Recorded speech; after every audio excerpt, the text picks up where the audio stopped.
बनने तो बड़ी एयरपोर्ट बन जाना।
बाल रूप भी बिल्कुल शिशु में।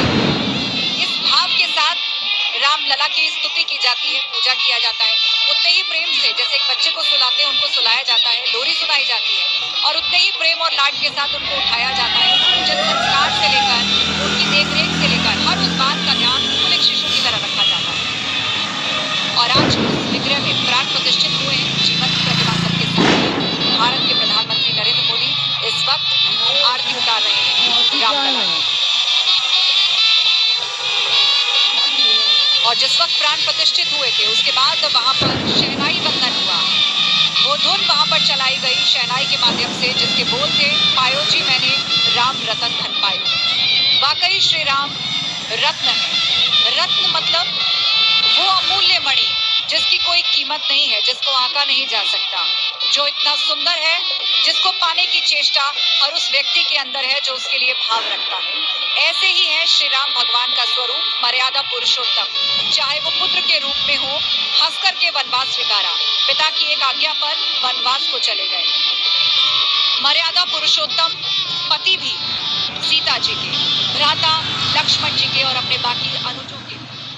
जब वनवास के दौरान भरत काफी रुदन मुद्रा में उनके पास पहुंचे थे, लेकिन सिंहासन पर बिठाना चाहते थे पर खड़ाऊ लेकर वापस लौटे। उतने ही प्रेम से भरत को भी समझाया।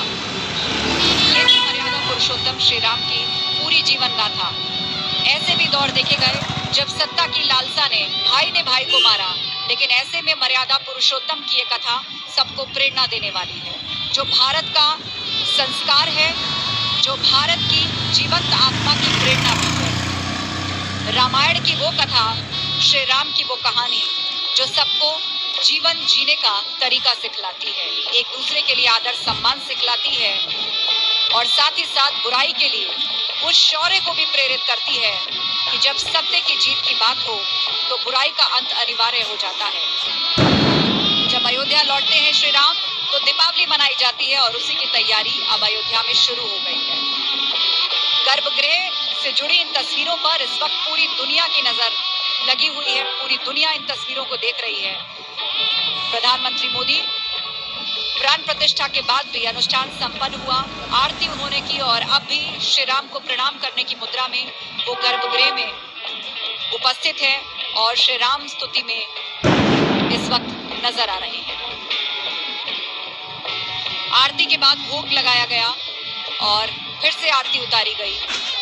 ऐसा लगता है जैसे बच्चे का कभी कभी मान मनोबल करना पड़ता है खाने के लिए, तो ये तो लला है, शिशु है, भोग लगाया गया है, आरती कई बार उतारी जा रही है।